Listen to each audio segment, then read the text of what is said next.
6, 5, 4, 3, 2, 1. Live from London, this is the Sunday Morning Breakfast Show with Sobia Iqbal on Teachers Talk Radio.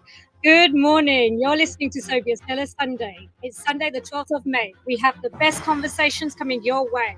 We'll be exploring the history of EdTech, lessons learned pre and post COVID, and how to select the right solutions for your digital ambitions. We'll also be discussing how to set boundaries and form new habits. It's another thrilling morning. Prepare for takeoff. Live from London, this is the Sunday Morning Breakfast Show with Sobia Iqbal on Teachers Talk Radio. Tune in live on the Podbean app or desktop player. Just head over to www.podbean.com/LSW/TT Radio or search Teachers Talk Radio. Follow the hashtag TT Radio. Good morning, welcome. Al has spent the last 30 years in EdTech, 10 years as a school property and governor. He is a group CEO of Netsupport Limited, an internationally acclaimed vendor. He has also lived and worked in both the US and UK. He is chair of a mainstream multi-academy trust and chair of an alternative provision academy. Alongside these roles, Al sits on the Regional Schools Commission as the head teachers board for the East of England and North East London. He's also an independent chair of the country's SEND board. He's an author and member of the Forbes Technology Council and the Advisory Council for the Foundation of Education Development. We're going to come back to Al in just a moment.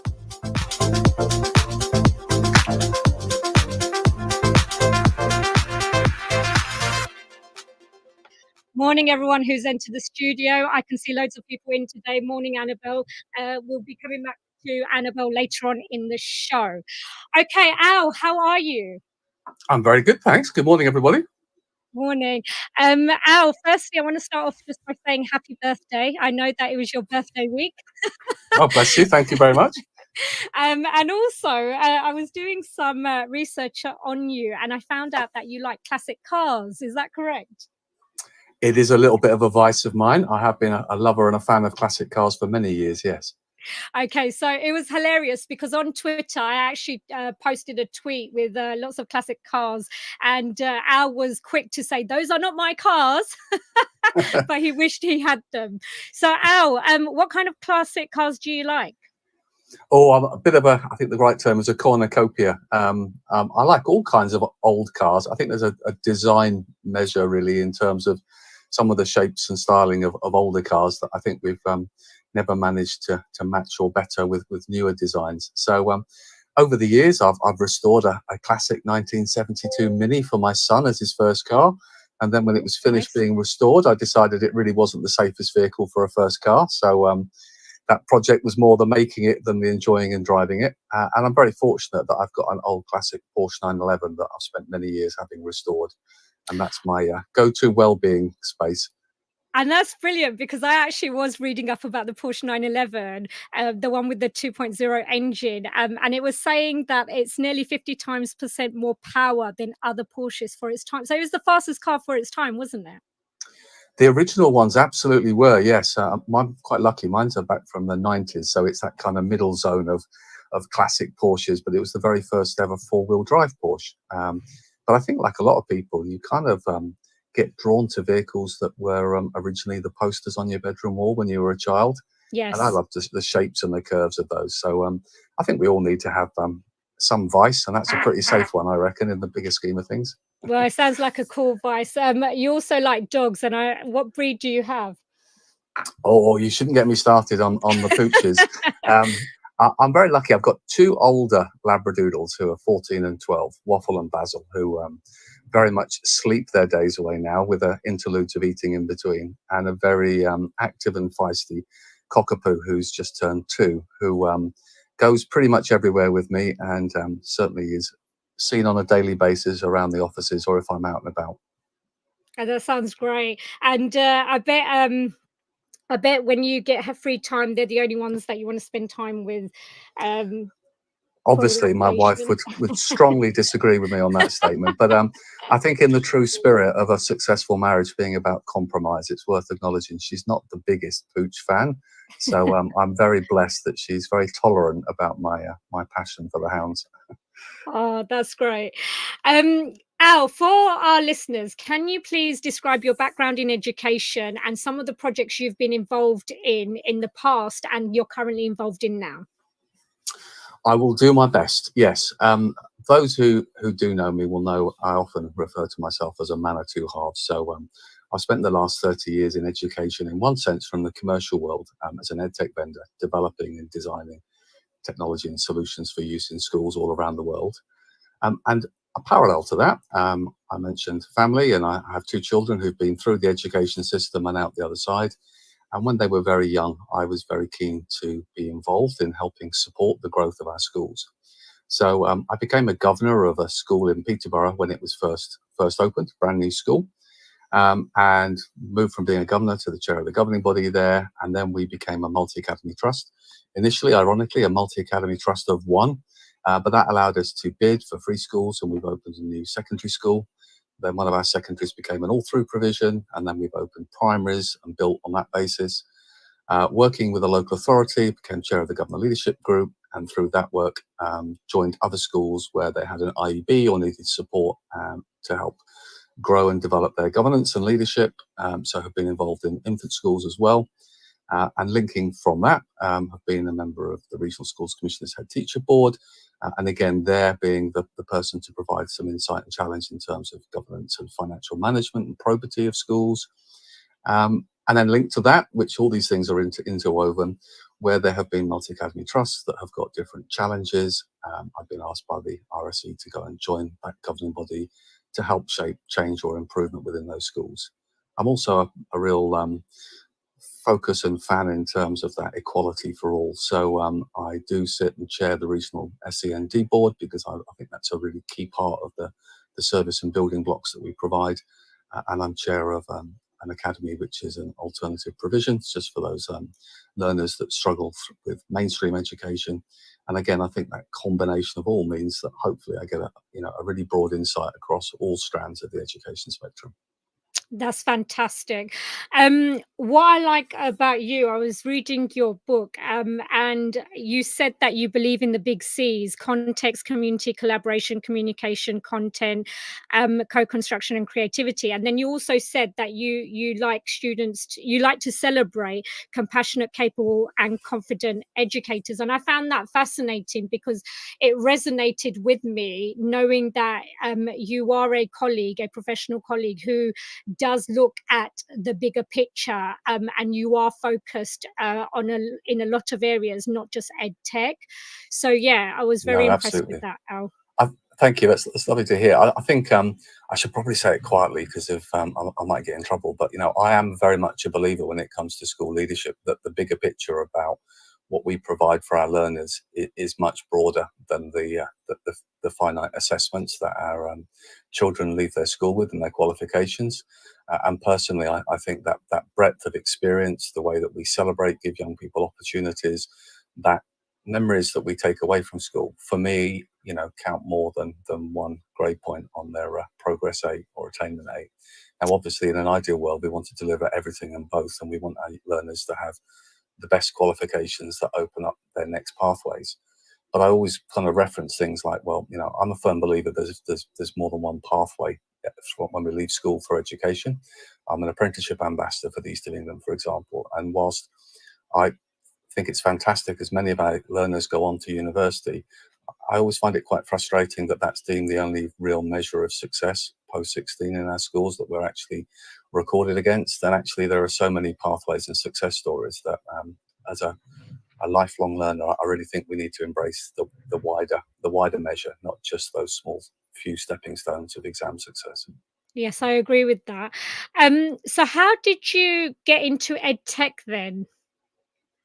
Well, I guess having kind of covered my background and my two halves, one of the things I think that I'm in a very blessed and fortunate position to be in is that I spend lots of time within schools trying to support improvement, change, and sometimes that support, frankly, is just an ear and a shoulder, because often change isn't needed for doing fantastic things. But given my role and 30 years running an ed tech company, one of the things that is that lovely fusion is not just seeing challenges, but actually coming up with solutions. And sometimes the solution does involve, let's go away and make something. But as we've seen over many a decade, the worst measure of making a product or a solution is just to go away and figure out what you think people need. It's much better to actually work with the people that need it and actually deliver something that they actually want. That saves the subsequent iterations before you get it right. So the ed tech really is a way of me taking my passion for technology and coming up with solutions to problems with my kind of core passion, which is about education being that leveler, unlocking the opportunity and potential for everybody. And in terms of your background, just so that our listeners are clear, did you do a technology degree? What's your background? Again, I should probably say it quietly because people might go, oh no, not that. But my original background, when I started off on my journey, was in finance. I worked for Barclays Bank and then Unilever Management Accounting. So I learned finance first and then sort of segued and decided that actually it was the advent when IT systems were moving from being a mainframe in a building somewhere to being more desktop and portable, that the technology, the way that we actually move and share data and access information was far more interesting to me than balance sheets. Now, both skills have been quite useful as life's gone on. But that was the point where I was one of the very few that was looking at the IT team and saying, I think that's more interesting. And at the time, my managers and senior colleagues were looking at me like I was a really crazy fool. But if you work in somewhere, fantastic organizations as they are, Barclays or Unilever, as one small speck, your ideas for innovation are very limited. You really are working to a very well versed and many decades of established process and protocol. And I've always been somebody, and certainly when I was younger, that got frustrated quickly when you had good ideas but nowhere to take them and nothing that you could do with them. So taking that step into the technology, where actually every year the technology moves on, so there's no such thing as a fixed way of doing things, kind of aligned much more to my aspirations. That's very similar to how I started out. I started off in finance as well, and then moved over to education and IT. Um, One of the things that I found from your book, I mean, it's interesting that you say that finance was behind, and there wasn't much innovation, and sometimes I feel it's a bit like that in education as well. But there's a quote that you've said in your book, and I'm just going to read it out because there's two quotes that resonated with me really well. um, do you run or exercise? Yes. Do you run or exercise better listening to music? Yes. Well, think of teaching as running, and you'll do it much better thinking of technology as the music. Now, I like that because having been in education for the last 16 years, and we're going to come on to this in a bit, it's not all, you know, it's not always easy to work in ed tech, because obviously that's not the first. Obviously, technology. There's other priorities in schools which take priority over ed tech, and sometimes it can be frustrating for those of us who are involved in IT and tech. Um, Another one said that technology will never replace great teachers, but technology is in the hands of a great teacher that can be transformational.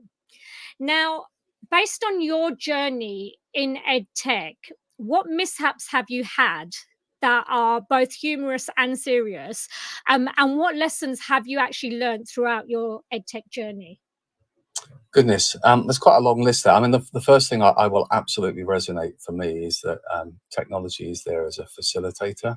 All these pathways, whatever we're talking about the successful adoption of technology, ultimately come down to the human factor. And more often than not, time, giving people the time to build confidence in the use of something, or the time to actually make sure that all the voices have been heard before you head off on a journey. So tech is but one part of the jigsaw puzzle.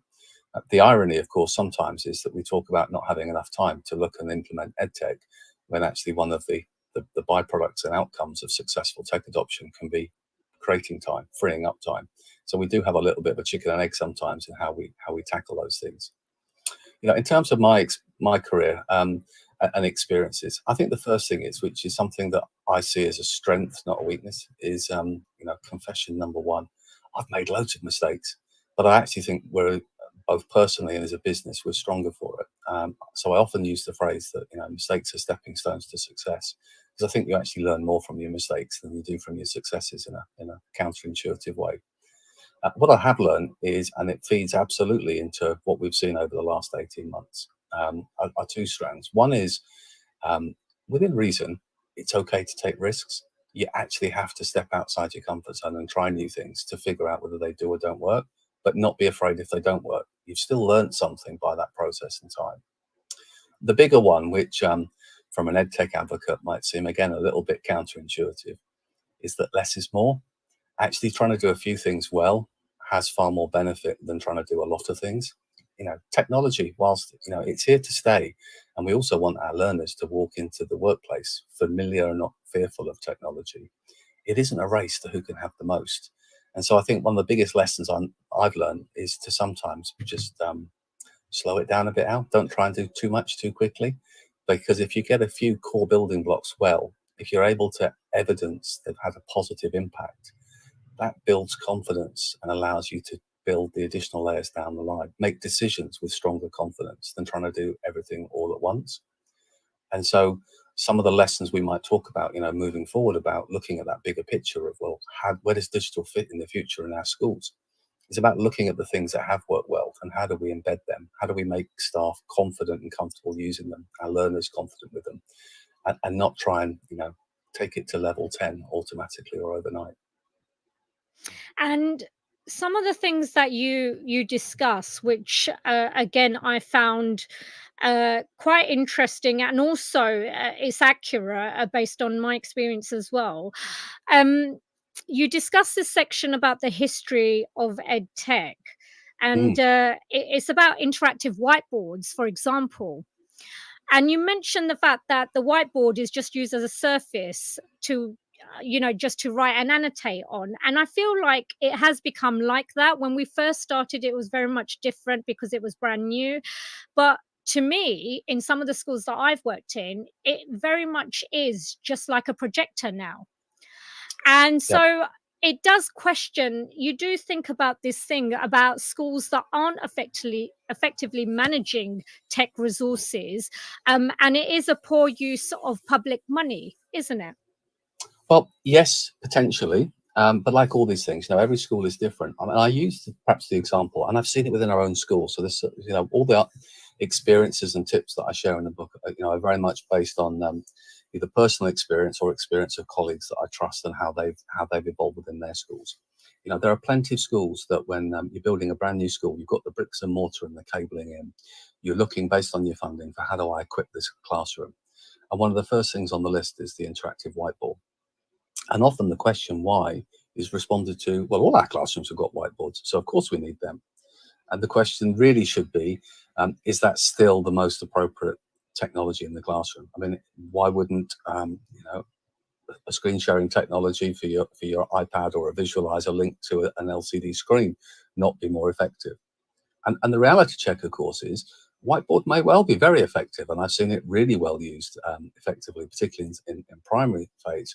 But it all comes down to a number of factors, which is when we put that technology in the classroom, did we just budget for the cost of the whiteboard, or did we actually budget for some continuous professional development for the staff who are using it, to make sure that rather than the 10%, that surface that I can use different pens on to draw and annotate, did we go a level below to understand about the additional apps and resources that are built into it, or how I could leverage and connect other devices to it to get a greater return? And that's not different in our personal lives. We all have devices that we use, and we probably use X percent, of the available functionality and feature set. So I think what's happened is it's very easy as we become comfortable with technology to almost take it for granted. And by doing so, we never actually utilize it to its full capabilities, which is why when I look and say about looking at, our digital roadmap moving forward, I always say the first conversation needs to be to look backwards. Shouldn't we be getting the most out of what we've got before we just go and buy some more? Isn't that common sense? But it's very easy in the heat of everything else to perhaps be more focused on what are we going to add without really challenging and reflecting on how effectively we're doing the current things with the current solutions we have available. Yeah, I mean, that sounds great. And yeah, it's you write a section in your book that says don't always believe the hype about a new solution and just make sure you look for the evidence, which is exactly what you've just said. Oh, Um, man, yeah. and some of the things that you go into your book is the fact that we all know there's lack of consistent funding, which holds back the use of tech in schools. And also, some schools and organisations don't actually plan whether they can sustain what they've introduced as well. And so, my question for you is, if you are a new leader in ed tech or you're hoping to go into that area, what things should we be thinking about to implement a successful digital strategy so we are getting the best value for money, and also thinking about getting a return on investment? It's a really good question, and I suppose not wishing to avoid the direct answer because I'll fill in some of the gaps. Is what I try to do is provide the questions and things to consider rather than the answers, because the answers are very much dependent on your school, your setup, your particular needs, and the experiences and strengths of your teaching cohort as well. So it won't be the same answer for every school. The first thing is that element of why. What are we trying to achieve?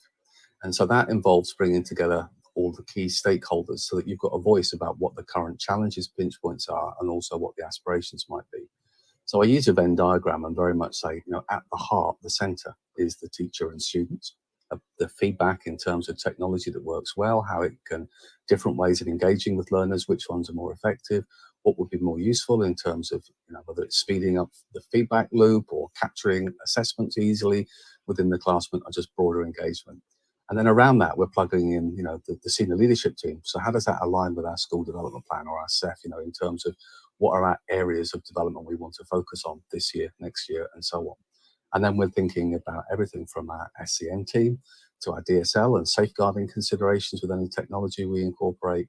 Our IT team, are we building on strong foundations, or would that involve us needing to update our network or our Wi-Fi infrastructure to leverage new devices if that's the pathway we think is best suited? And finance, ironically, coming back to a point earlier on, for me sits at the side, not in the center. Too often, finance dictates what we're going to do this year. Where actually what we should be saying is, what are our aspirations? And then the finance will dictate the speed of the journey. It might take us 3 or 4 years to get where we're going.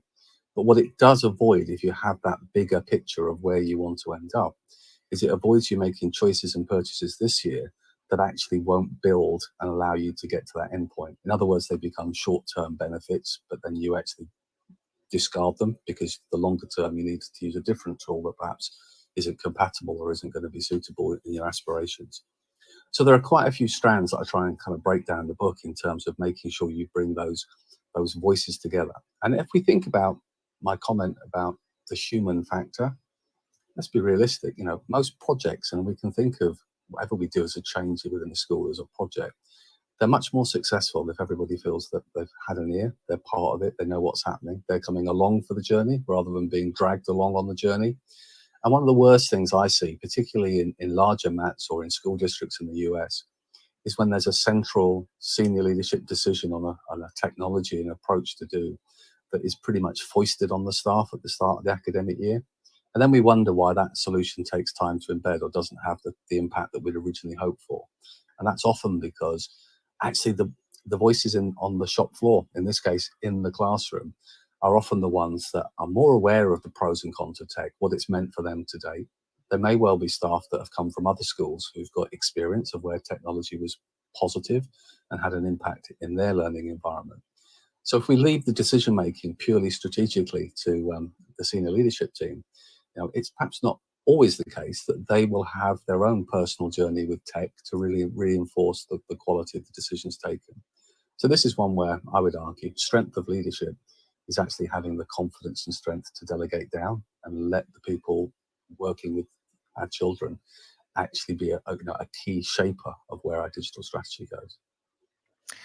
Yeah, I mean, as a classroom teacher, I would agree with that. You're having to, they're going to be the ones delivering the outcomes, so to speak, what you're trying to do. Leanne's messaged in, and she says, I've had to think more carefully about what I buy for my classroom too.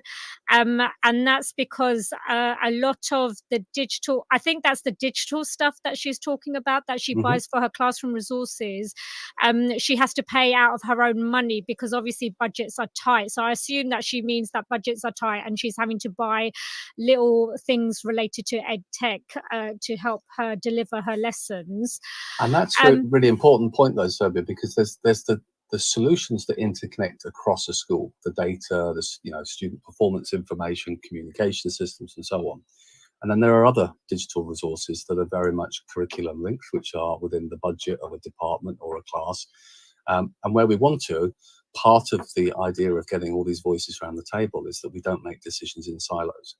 Choosing a solution that might be really great for your cohort, it might be that there's peers at similar levels or similar classes in schools across your map, for example, that might have already done the evaluation and research. So making sure that we've got that kind of open channel and communication about what's worked well and what hasn't is really important. And that comes back to my point about empowering people to take risks. Sometimes you don't want to take a risk because you don't want to spend time and money trying something to prove that actually it wasn't successful.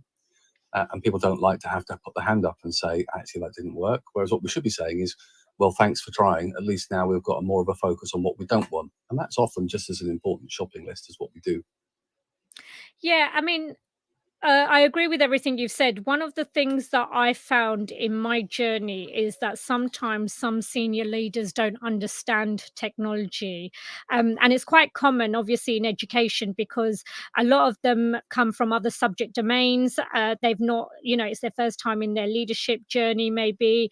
And so there's this lack of inexperience. I mean, what kind of advice would you give to a senior leader who is in charge of dealing with this, and getting the staff's buy-in? I think there's a number of strands. I mean, one thing we've definitely seen over the last 18 months as part of an acceleration is a change in the way that we shop for EdTech. So rather than simply looking and saying, I found this solution, I think this is right for the school, and hopefully the staff will be on board. How do we actually evidence the value of that technology? Well, now there's much more of a strength towards having research-informed evidence behind the solutions before we install and evaluate them. So obviously we can talk to peers in other schools for what solutions do you use of a similar ilk and which ones have been successful. But we can also go, and it's a vendor expectation now, where are the case studies? If it's pedagogy aligned, where's the evidence, the independent research that your solution works and will have a positive impact? So we can build confidence by having a really clear structure about how we evaluate and select EdTech. But then the second part, and I absolutely agree with your point, is that we need to, as senior leaders, we need to have confidence to actually empower those who are going to be ultimately using the solution to be involved in that decision-making process. Now, that might be the comparative benchmark of one class is going to be using this new technology on evaluation for a month, and we're going to compare their progress or outcomes of a particular measure versus another class that isn't. It might be that they might be on the selection panel. There are lots of different ways that we can do that, but what absolutely isn't effective is just to top down push it, surprise, this is what you're going to be using. And I think that comes from confidence of leadership. But let's be honest, if we're going to make a decision, don't we all feel a bit secure in making a decision if everybody's on board with it? It's now our collective decision. We stand or fail by that decision. It's much better than one person or one small group making a decision on something. But we have also got within the last 18 months this huge resource now. It's grown, much like today's resource, but in the broader digital CPD. If you want to find out about a product, it's pretty easy to go and get other people's feedback now. Yeah, I mean, I agree. I mean, some of the things that you've said that should be on a checklist to find out those products are firstly identify the opportunity. What is it that it's needed for? Mhm. Evidence or estimate the demand, consider the environment. You've talked about when you're looking for products to actually look at reviews, think about the potential longevity of your solution, the costs. This is part of a vendor checklist, but it's also the same for schools, is it not? To think about these things? Oh, absolutely. I mean, the idea of a vendor checklist is a two-way street. One of the reasons why I chose to put a section in the book about vendors was I think it's really important as the landscapes change, particularly we've moved from buy a service, install it locally, and we're done, to cloud-based solutions where actually we're engaging in a contract, a subscription, which is going to renew, year on year. If you're buying into a relationship, it's important that you understand what the constraints and aspirations of the vendor are, but also that checklist of understanding, well, if I go into this solution and I rely on it for all of my, curriculum data, as well as my student data, as well as my safeguarding data, and it proves to be not the best solution, how locked into it am I? How easy is it for me to move my data and choose another solution? And this is part of that bigger digital strategy. It's not just what's available now, it's what might we want to do in 5 years from now. So a good example right now is schools will be looking at different assessment tools that they'll have on their project plan that 18 months, 2 years from now, we want to start building interactive charts and resources of data across our mat using Power BI or something. So we now know when we're looking at the solution today that it needs to have accessibility to that data, even though we're not going to use it straight away, so that we can plan about how we can start to join and connect the dots. And so, how should schools then be? I mean, you've already said reviewing it and checking with other people, but let's suppose an ed tech vendor approached the school directly, or the school approached the vendor directly. Um, how would a school deal with them, and think about whether that solution is suitable for their school? So a really quick one, if we're in a direct, which let's be honest, is many of the relationships. So obviously the first question would be, is the product available for trial? Because we're not going to invest time and effort buying something until we know it works. How long's the trial for? Is there flexibility on that trial? Now, before we spend time doing it, can you give us the checklist of all the functionality of the product? Can you give us some reference sites where we can validate that? Have you got any independent reviews or research that's linked to your solution and the impact of the claims that you make about it? Then it would be about the vendor. How's it secure? Where is it? Do you have the right information? So as a school, we can fill in a DPIA, a data protection impact assessment. And now any school, any new tech, I'm sure you'll be familiar with having the network manager or somebody similar in the school wanting to know what is the data that's going to be in this solution? Where's the data going to be stored? Who has access to it? How long is it there for? And we do that whether it's our school CCTV system or it's our safeguarding system or it's our student data system. So in the book, I provide kind of checklists of things to be asking. And you really want to validate and tick all those boxes before you go to step 2, which is, well, I'm now going to install the trial and have a play with it and make sure it meets my need. What you might also do at the same time as looking for that product is then see if there are alternatives so that you can do a compare and contrast. And then, of course, the final bit, and I'm skipping quite a few of the little sections, but the final bit is always about price. What are you locking into? Because, technology is a fast-moving world. The solutions coming available now, many weren't available 2 years ago. So let's assume that 2 years from now, there'll be a load of new great ones. You want to make sure that should you wish down the line, you can jump to a new solution that might offer more for your money and better functionality. So understanding about how your solution interacts, its portability, and probably another lesson we've learned over the last 18 months about where possible, it being device agnostic. Will it work across all the different platforms? So if I need to support, engage with my learners and they're on their home devices, will I get maximum connectivity? Or if as a trust or a school, we decide to acquire, because they're good value, Chromebooks next year rather than iPads, is this solution going to be transferable or am I going to have to go buy something different? Those kind of both thinking about the now, but thinking about buying in the flexibility for the future, I think are really, really key.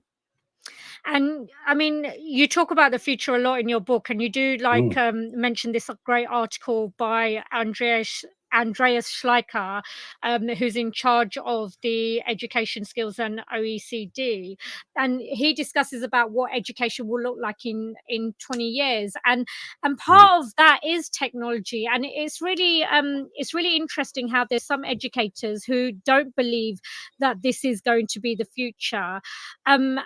My question to you is, our students are using technologies that are available right now and ahead of what's in schools and workplaces. How are we going to develop students' digital skills to ensure we're keeping up to date with the latest trends in technology, because schools are slightly behind? Many schools are behind. I think there's a number to unpick there. The first thing is for those that are unclear about whether technology has a role to play in the future, the reality check is there's no discussion. It's here already, and it's only going to amplify. We've seen it in the workplace. We've seen it in our personal lives. Why would education suddenly be different? Look up the tree. Look to when we move to our FE and HE and the role that technology plays in terms of accessing information and lectures and learning that already exists. Those ecosystems have already moved forward. The reason why there's a concern is because the debate actually gets framed wrong. People really see the debate as is there a difference between technology replacing the teacher? And that's a whole different conversation, because the simple answer to that is no. There's a big, big difference between what AI and technology can offer versus the human being. And back to the old Venn diagram, there is an overlap if we think about things like retrieval practice, personalized learning, but it's actually quite a small overlap where technology can supplement. It's not a replace, it's definitely a supplement.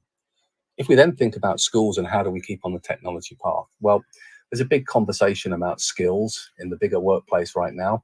And with skills, one of the things is about developing connections with the workforce and companies in your area, that employment base, to actually understand what the skills are that employers are looking for, because that often shapes what's most appropriate. That often isn't just at school level, that should be at local authority level and beyond. That helps focus on what are the platforms. So we've seen in many schools, children perhaps, for example, spending their life on Chromebooks and working to a workplace which is all Microsoft and Office 365 and finding there's a disconnect. But actually a lot of the digital skills that now employers are looking for are much more about skills with tools for data manipulation and assessment, as well as obviously all of the social media and marketing tools that go there. So one is about absolutely schools looking and seeing what businesses are using and making sure that as part of their journey, children have an opportunity to experience and get access to those technologies. There's the teaching the skills as a digital citizen to how to use effectively and safely technology. And that's probably the most important priority in terms of what we can focus on. And then there's the biggest of all, unfortunately, which is out of our power because it's at the government centrally, which is we can't keep building new schools and putting a pot of money to fit them out with technology if as soon as that technology lapses, there's nothing left in the budget 4 or 5 years down the line to replace and renew.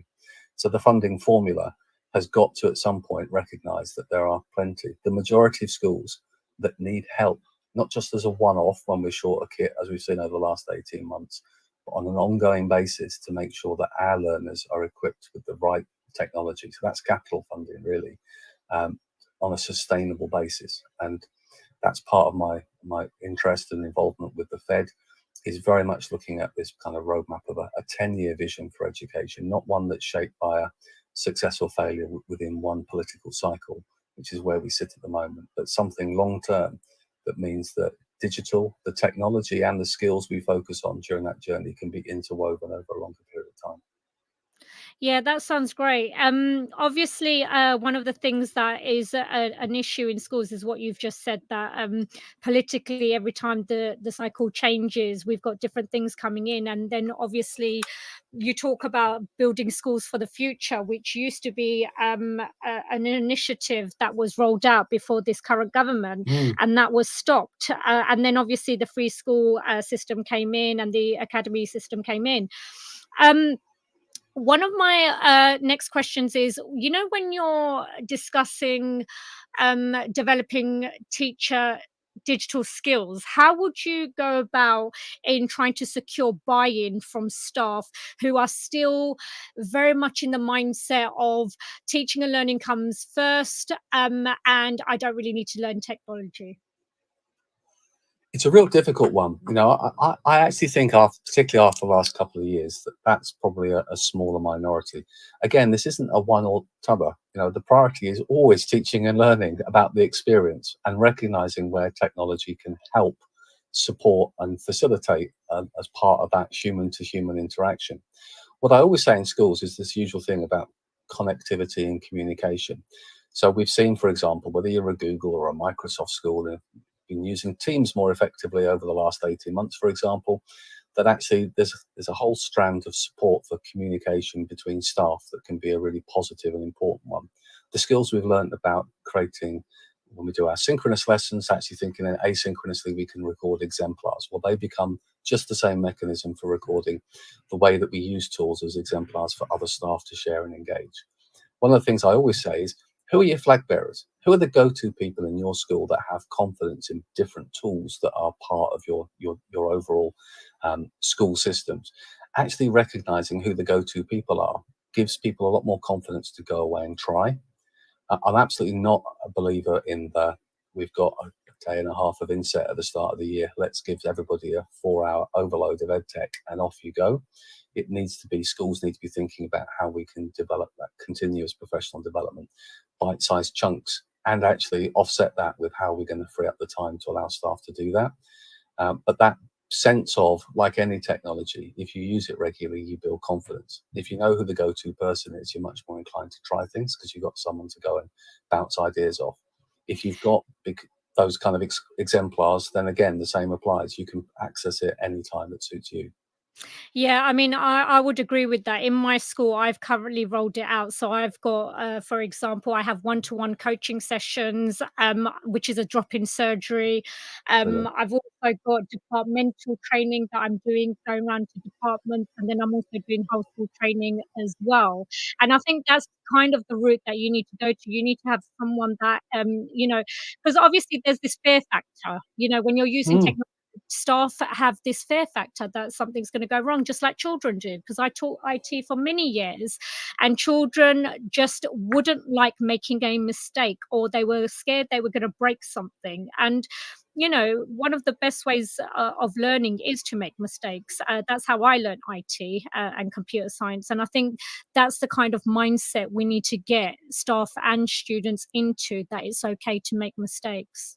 Absolutely. And to reassure, when I walk into a classroom, and I don't do it on a daily basis, but quite regularly in the classroom, particularly at STEM events, talking about the use of VR and AR and other solutions, I have that fear factor because no matter how confident you are in the technology, when you walk in a room, you never quite know if that machine in front of the class will behave the way you will, whether the students' devices will fire up and be on point quickly and as effectively as you want. The thing with technology is always about, if you use something regularly, you have much more confidence. I've heard the example of, if Ofsted are coming for a visit today and they're going to be looking at your lessons, is your inclination to reach them and roll out the iPad trolley, or are you going to do something on the front of class with the students? And that's often a good internal litmus test as to how confident you feel with the EdTech. And it's natural that the majority of people will always have concerns because, let's be honest, technology isn't infallible. There are times where it just doesn't do quite what you'd hoped. Yeah, I mean, technology failed on me last week when I was doing this show, for example. It does fail on you. And, the thing with being an IT or computing teacher was we were always trained to have a backup just in case it does fail. Yeah. And I think I think it's very fast paced in schools now. So technology is a lot more reliable than it used to be. However, there are still some issues. I mean, my co-host Graham is going to come on after my show, and he's going to be discussing why technology is so crap in schools. But it has improved from what we used to have. Massively, yes. Yeah, especially since remote learning. I mean, obviously, we were forced into the pandemic and we were forced into a new way of working. Some teachers and schools have gone back to normal teaching without technology after remote learning. How can we, as schools, maintain momentum to ensure EdTech remains beneficial to enhance teaching and learning? Yeah, I think that's one of the most important questions that we all need to reflect on. I mean, I'm not so worried about we've gone back to the way we used to do things with our learners, because actually our priority when our learners came back into school was much more focused around their social emotional health. And I was really pleased to see, the things they'd missed most, the opportunities to do more sports activities, drama, music, those things collaboratively were back on the agenda. What we've learned, though, is we've seen that EdTech can have a positive role in different ways, whether it's the simple example that I often use and many others do about how it can be much better for parents and staff or parents evenings, using technology in a blended way so that we not only can access some of our harder to reach families who wouldn't normally turn up for parents evenings, but also manage staff well-being by having it really tightly scheduled and that can be done from home or from school, but it finishes on time and it's really well structured. Or the way that we've got better communication between our departments, and we can use that both professionally and personally in terms of support and communication. And then, of course, I don't like the C, the catch-up word. I like a lot of C's, but not that one, because I think it's a very negative term. But if we're looking about how we're going to be moving forward, then we've got to recognise that alongside the fantastic pedagogy that happens in the classroom, there are tools that can help children build on their knowledge and stretch in their own time with that kind of personalised learning, the AI-based solutions that are becoming more prevalent. And so this is about, we've always said we couldn't talk about EdTech that much because we just haven't had time. We've proven with everything else on the go for schools to take on board additionally that we managed to talk about EdTech, and we managed to implement things way quicker than most verticals and marketplaces could. So schools did an amazing job. And now we're in the position where we can get back to what we do best. We should be embracing the fact that some of this will actually speed up, save time, make us more efficient to do that stuff we do best. It's not a replacement of. And I think the final bit that I always try and sow the seed of is if you go looking for technology to fit the way you do something now, then it may well, you'll find the right tool and it will work for you. But wouldn't it be better to be looking to see what technology is out there that you could leverage? It might involve you changing the way that you do things now. But as a result of that, the speed of innovation within your school is likely to be far faster.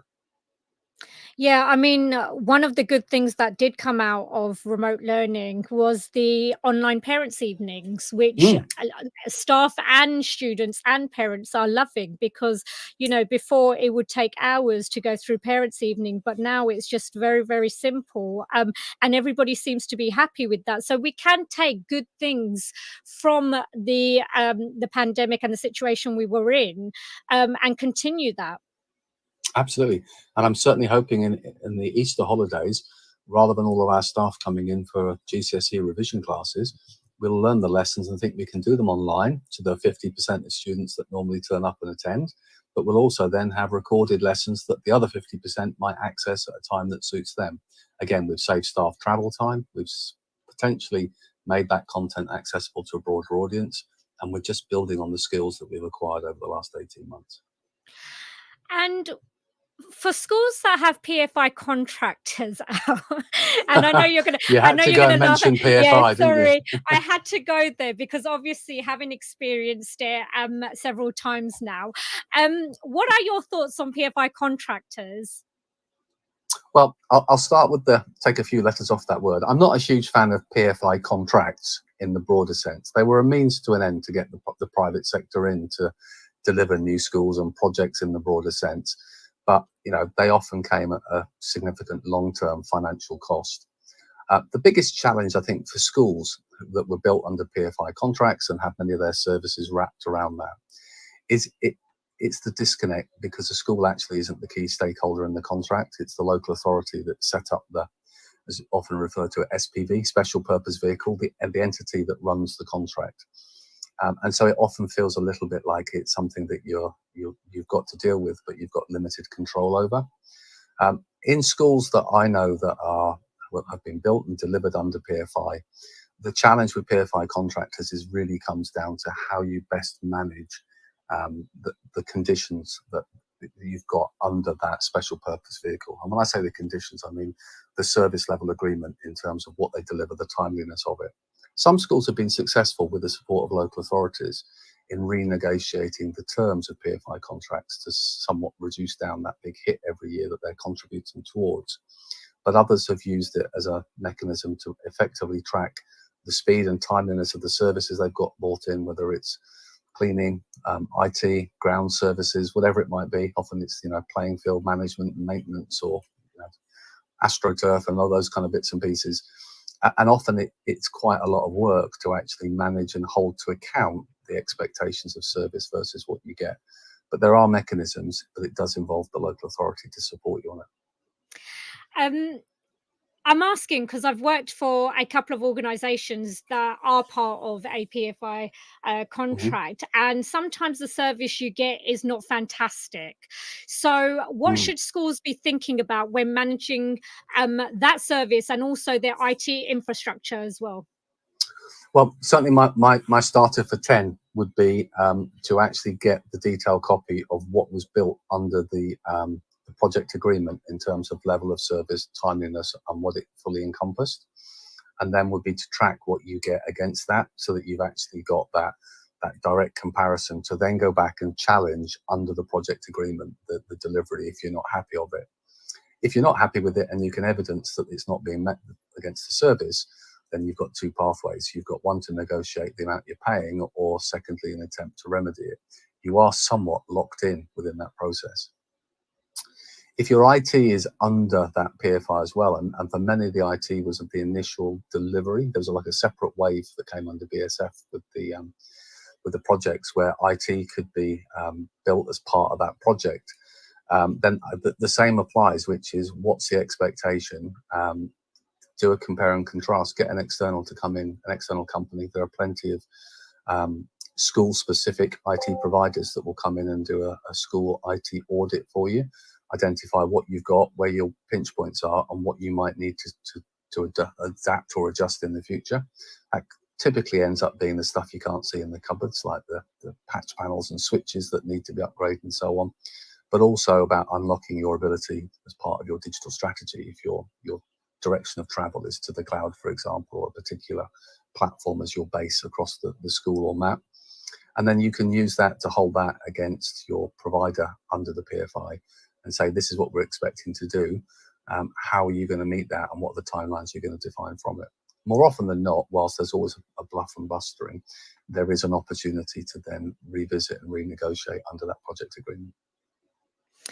Yeah, thank you for all that information. That's very useful for those schools who are out there using PFI contracts to get their services, service delivery. Please do look at your contracts carefully to find out what's involved in them. And then obviously you can do something about it if you are receiving a poor service or a service that's not expected. And like I said, Graham is going to come up next after my show, and he's going to be talking about technology failures. So that's worth tuning into next at 11 o'clock this morning as well. Al, you've seen lots of changes in ed tech over the course of your career. What kind of things are you excited about right now? What things were definitely right to go? And are we moving in the right direction for the future? Well, I am excited. I think probably if I pick the single most thing I'm excited about is that for the first time in probably 20 years, it actually has visibility. We're actually looking and talking about EdTech. And by the nature of talking about it, it opens up us the opportunity to be receptive to trying new things. And actually that change of mindset is pretty massive, because we've been working for decades on the basis of, if we did this, it might help, it could help. Now we're talking about, over the last 18 months, we've seen this solution has helped. It did do this. We've already put it in place. So now how can we build on it? So I think that change of mindset is really, really important. And actually centrally, if we think from an England perspective, I think for the first time, we've got a slight change from the schools minister, where EdTech has been a bit of a dirty word, to being slightly more receptive to the role and the approach that it can take, particularly in terms of leveling the playing field. So that for me is something that we should be really excited about, although we've still got the barrier about appropriate levels of funding to ensure that we can actually meet some of those aspirations. I think the things that we're doing right at the moment are really about looking at the tools we've implemented and how we can build on them. Where I'm nervous is about schools and leaderships that try and slip back into the comfort zone of, well, the pandemic's kind of over, so let's go back to the way we did things. Yeah, I mean, one of the things that I was impressed with, and this does come back down to the digital divide that we've had for many, many years, and the lack of broadband access for everybody to level the playing field, is the fact that, you know, the government is trying its best. They did bring out the EdTech demonstrator program, which was fantastic for schools that don't have the budgets. Having a school that's actually implemented systems and is, having a wonderful time with EdTech, and their strategy is fantastic. Linking with a school that isn't up to that standard is such a good initiative. I'm a big fan, and I think it's been a great way of showcasing best practice because that builds confidence itself. It doesn't mitigate the fundamental challenge, which is whilst we can access EdTech demonstrator schools for free and get best practice and advice and see how they're doing things, it still doesn't always remove, unfortunately, the block, which is I'd love to do that, but I can't afford to. How am I going to do it? So it certainly helps shape our aspirations that we're actually, again, those kind of pedagogy and research informed best practice, somebody else who's been there, done that, and they've actually got the evidence to show the impact. That helps build confidence, which most of these strands, frankly, come back to building confidence. So it means as we shape a digital strategy, we're actually building on some sound foundations of knowledge. And of course, that's really important. What we need to do is align the EdTech narrative around the innovative schools and the evidence with making sure that there is the suitable funding to make sure that all schools have the opportunity to level up their technology at the same level. And when I say level up technology, there's two parts. There's the physical hardware and software, and there's the CPD for the staff to actually get the most out of it. And the two have to go hand in hand. Brilliant. Al, what's next for you in your journey? Probably breakfast, but that's quite a short-term view. Longer term, I'm in a very fortunate position. I love what I do. I get the opportunity to travel all around the world, learn from lots of amazing people, and get to share it. I've been, very fortunate to write my secret EdTech diary, and it is still a secret, but I will be doing, and I'm in the process of doing one on governance, because governance is another area where I think there's a really good synergy of bringing skills from other sectors into education in a symbiotic way. You can bring skills, but you can also learn lots about the way that schools do things, that reflective practice that you can take back into business and benefit from.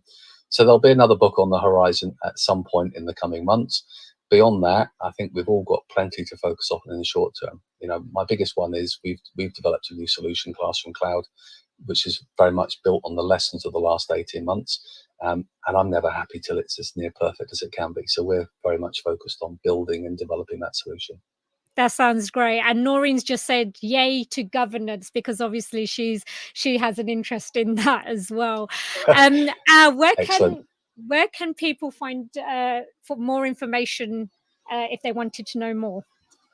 Absolutely. They can find me in lots of places. If you head across to Twitter, @AlKingsley_Edu's, a great place. If you want to find out a bit more about me and the book and other resources, alkingsley.com. And you'll always find me at netsportsoftware.com, where we've got our portfolio of solutions. Brilliant. It's always brilliant talking to you. Thank you so much for coming in. And please Likewise. Do keep in touch with TTR Radio. Oh, well, it's been a pleasure. Thank you so much. Thank you. Right. Okay. We're going to head over to our sponsors and then the news, and then we're going to come back with Annabelle. Please stay tuned. It's going to be fab.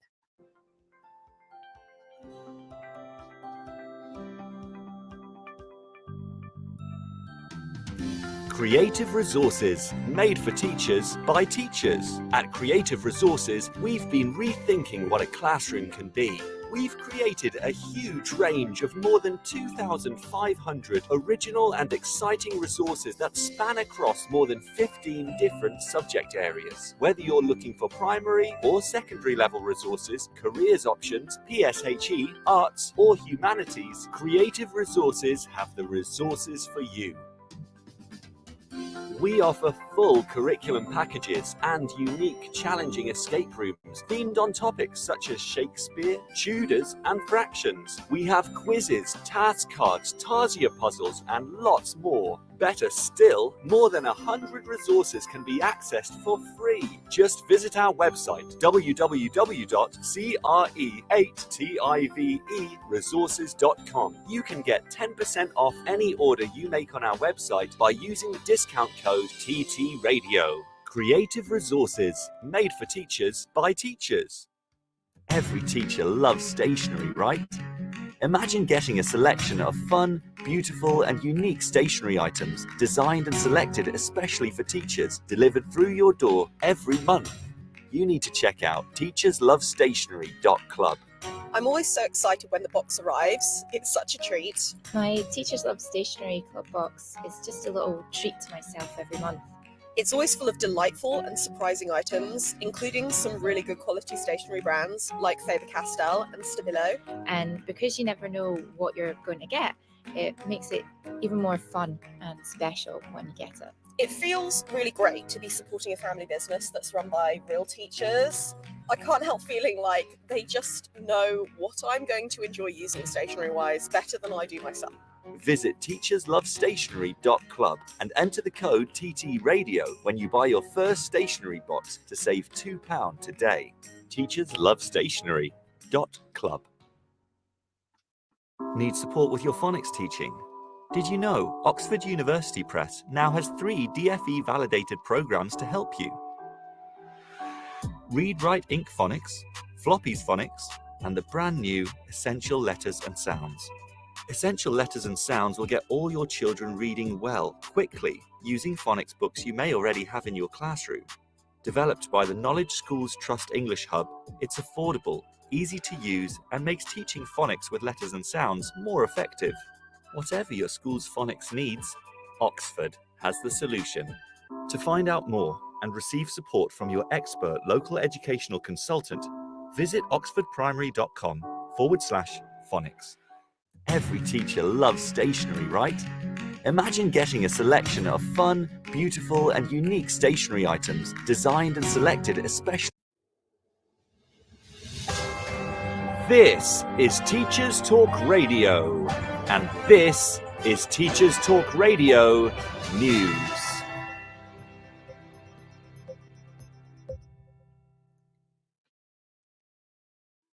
A report by BBC Newsround highlights the fact that 2 UK teachers are shortlisted for the final 50 for the World's Best Teacher Award. Both teachers work in schools in England. Kat Davison is a critical thinking teacher at Sevenoaks School in Kent, and David Swanston is a teacher of the visually impaired at St Vincent's School in Liverpool. The competition has attracted more than 8,000 applications from 121 countries. Ms Davison has been praised by the school's head teacher for her work inspiring young people to play an active role supporting charities and creating a better world. Mr Swanston, who is deputy principal at St Vincent's, said he was proud to be shortlisted amongst many inspiring teachers, but that the recognition for the school, including students, staff and the wider community, was also important. The winner of the award wins $1 million, which is around £750,000. 10 finalists will be chosen in October, with the winner announced in November. Conservative MPs have called for careers advice to be offered to all pupils from Year 7 to Year 13 in schools in England. MP for Workington, Mark Jenkinson, says this is needed if the government is serious about levelling up, according to a report in the Evening Standard. Introducing his Education Careers Guidance in Schools bill, Mr Jenkinson said it would simplify the current law and create a level playing field across academies and state-funded schools. The bill will go to a second reading after being unopposed. Mr Jenkinson spoke about the stark disadvantages faced by many young people, and that careers advice is one of the most important weapons against disadvantage. At present, the statutory duty to provide careers guidance applies to maintain schools, special schools and pupil referral units, but not academies, although many academies do have contractual obligations to provide careers advice via their funding agreements.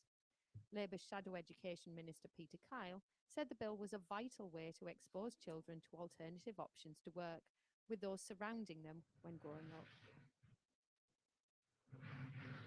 Ofsted Chief Inspectors and the Prisons Inspectorate have written a joint commentary discussing the impact of COVID-19 on prison education and have announced the launch of a new prison education review. According to details published on the Ofsted website, the findings highlight the significant impact the pandemic has had on prison education, although it also acknowledges that quality of provision was already poor. A series of recommendations includes advice to prison leaders to ensure assessments are used effectively, vocational training opportunities are provided, and learners should be back in the classroom as quickly as possible. This has been your weekend news. Right, okay, welcome back. Apologies for the sound there.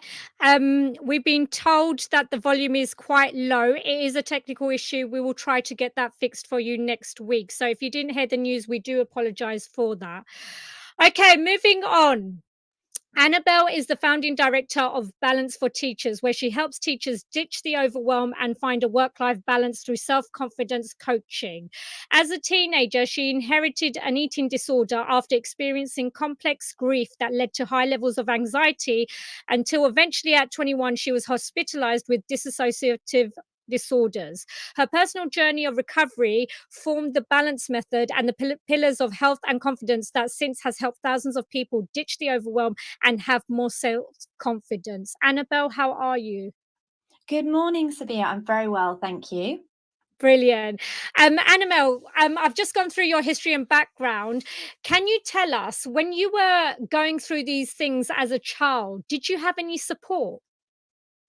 It's such an interesting question because perspective changes over the years. So when I was younger, I wasn't even aware that I wasn't getting support. I was getting support, but in the way that was very literal. So I had a very loving family. My dad was a teacher. He was very caring, very aware, and they helped in any way they could. But mental well-being wasn't a thing when I was a kid. So I'm really enthusiastic when I go on Instagram now and I go on to all the different social medias, and so many teachers are talking about how do I support the well-being of the children as they come back from the pandemic and those that have experienced grief, because I'm kind of the future version of those children that potentially don't get to actually process what they've been through. And my coping strategies ended up with that severe coping, maladaptive coping strategy of disassociating. So I ended up with seizures at stage 5 burnout, because my way of trying to control from that experience of going through grief was to control everything, was to work more, was to try and do more every single day, to try and control not only my work but also the food I was eating. It wasn't a case of I wanted to be skinny when I was a teenager. It's now recognized that children with eating disorders as teenagers, grief is one of the reasons, because they don't know how to understand or control the experience of going through death, and they end up trying to control different things. So as a child, yes, I was cared for. I was academic. I got good grades. I was doing everything that a child that's okay looks okay. But when you look at what we know now in terms of mental health and well-being, I was burning myself out from the age of 12 when I went through that process of grief, all the way to the point that I was 21 when I was hospitalized, because my anxiety was so high that even a bright light or a loud sound would cause my body to just faint and pass out and just have a seizure, because I'd been under chronic stress for all of those years. So what I've put my body through ended up with that point where I was studied to see if it was anything physiological that was occurring. And when the doctors turned around to me and said, there's literally nothing we can do for you. And this happens to a lot of teachers. They get to the burnout stage, they go to their GP, and I've got clients that have gone with migraines, daily migraines. I've had clients that have gone and they've just been diagnosed with burnout, and they've been told to rest for 3 weeks, a month. And it's really difficult, because when you're in that moment, you're someone that wants to have control, yet your body is saying, no, I can't do this anymore. So it was yes, the support was there, but what had happened was I'd become more of a victim. So I'd actually, because I was getting support on the literal way of saying support, so like seeing doctors and people coming to me trying to save me, I wasn't saving myself. So I'd learned coping strategies in terms of getting other people to fix me. And when the doctors turned around and said, I'm sorry, there's literally nothing we can do, you have to work on anxiety and reducing anxiety in your body and the threats that you perceive in the world, they didn't even go into that much detail. I just walked out of that hospital unit thinking, I've got to find a way to help myself. I have to fix this. I've done this to myself. And I was angry as well, because I was like, I'm not faking it. It's not something I can control. It's just happening.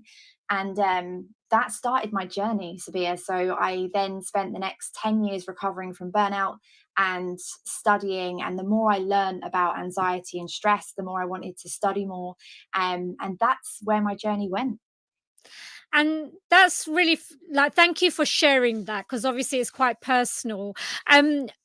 If you could go back then and change something, what would you change or do differently had you known some of this stuff? See, I have had this question in the past before, and I find it difficult because nowadays I look back and think I wouldn't be who I am today with balance for teachers and preventing stress related illness within the education sector if I hadn't gone through it, because I I haven't just book learned, if that makes sense. So like everything that I teach and coach in, I've done myself over those 10 years in order to feel human again and actually feel like myself again and feel energetic every single day and be able to handle anything that gets thrown at me.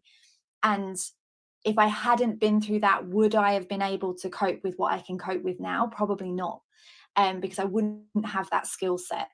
However, if in another reality something else happened, I think it will go back to that moment where, as a child, a 12-year-old child, I sat there and I've been through coaching and therapy with this. And I still remember, and it's quite strong for me, is I sat by my bed when I was informed that my nan had passed away.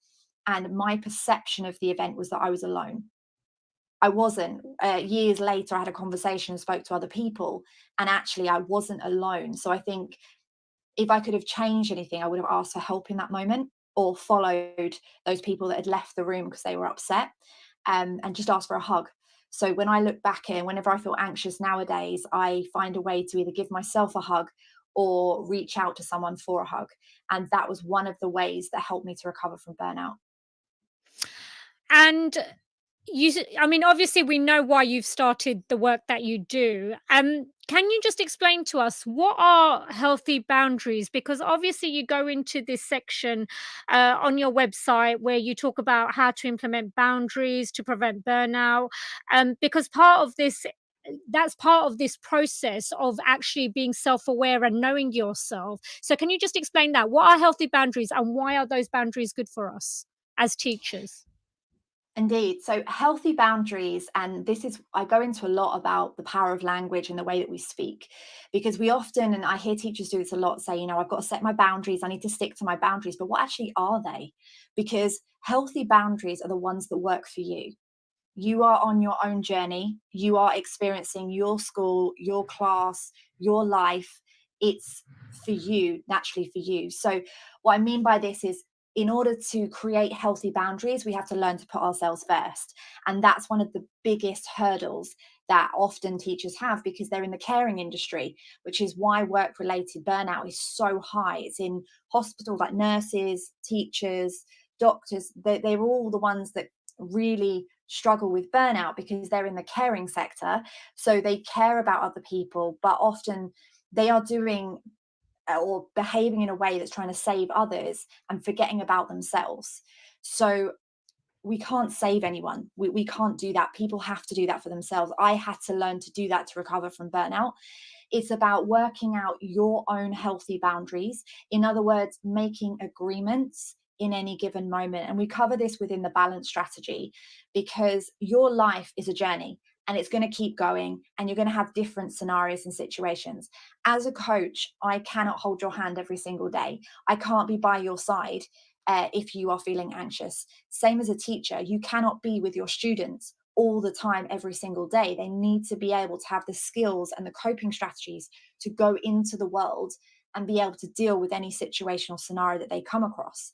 So it's about creating boundaries that work for you. So when I do a 5-day free challenge to discover life outside work, what we're focusing on is saying, you, in the position you are in right now, your unique life, what are the things you dislike? What are the things that you just go, I really don't want that in my life anymore. I feel like I've passed that habit or chapter. And then you get to flip it to find out what you actually do want and start to create boundaries to help you to get there. Because the boundaries you create will all be around your purpose. When I create boundaries, it's about reducing stress-related illness, not just for others, but for myself too. So if I create a boundary, I need to know that it aligns with my purpose, that actually I'm living what I preach, and I'm creating a boundary that's going to assist me to prevent stress-related illness. and that all revolves around those core values as well. So it really depends on